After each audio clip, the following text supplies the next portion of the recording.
So going on to our next point, I just wanted to highlight this point. This point initially came up in preparation of for this message.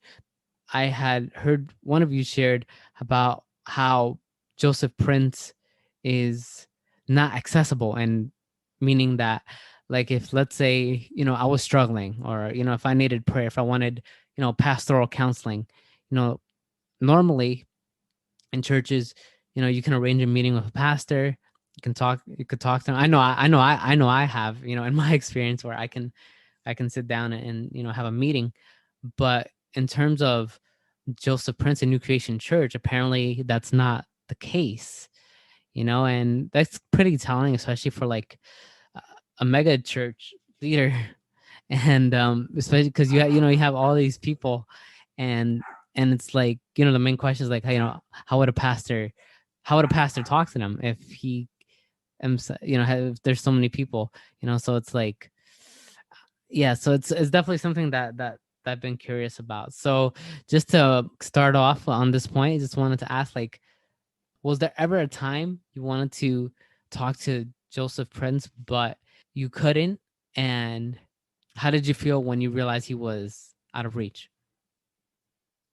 So for me, so some backstory. I think I actually highlighted this in previous episodes as well, that New Creation was really like the first church that I settled down in. And so really pretty much everything that I knew about, church and pastors and whatnot, how, what doctrines are, so-called Christian, and how pastors are supposed to function and behave, right? All of these are actually taught to me by New Creation Church, Mm-hmm. and my experience there actually yeah, basically that formed my idea of how pastors should work, and all this kind of thing. So with that in mind, really I felt like this whole celebrity culture in the church, it was like a norm to me.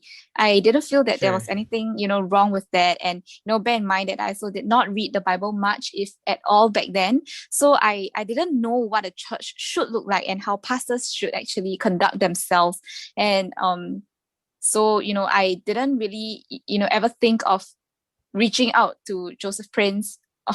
Because I mean, in a way, it's like a given thing, right? Oh, he's so high up there. What makes you think that he'll be, open to chat with you, or what makes you think that his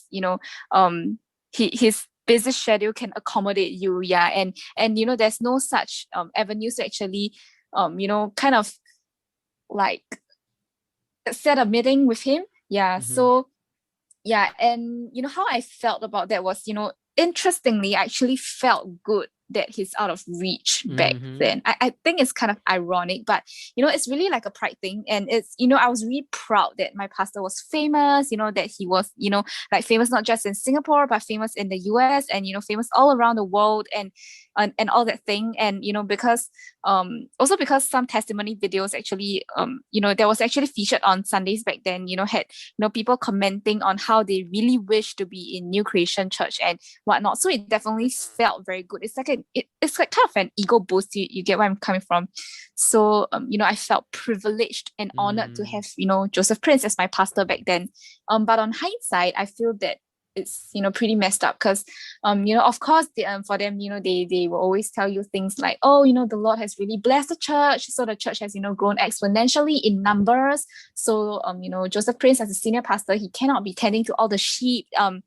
So he has so-called under shepherds, so-called, yeah, below him, to really take care of the sheep and whatnot. So I feel like really that in itself creates some form of very pronounced hierarchy, and unfortunately that I feel promotes idolatry in the congregation.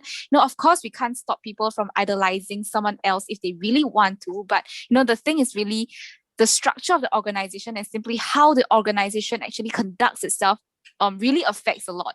So, if the organization is constantly, pointing towards a star preacher, and kind of in so doing, elevating a particular star preacher by putting him or herself down, like saying, oh, pastor is so good and so good. And, I feel really so blessed that, pastor so and so gave me this stage to preach on. And, I'm really, I have nothing much more else that's good to add, because pastor has already preached on everything that can be preached, and I'm just picking up points that he have preached in other sermons, and to really just I'm still using back his points, all these kind of things. And really it's unsurprising to see such behaviors being mimicked, and ultimately over time become the culture of the organization. And definitely I think that celebrity culture inevitably promotes idolatry. Yeah. Yeah.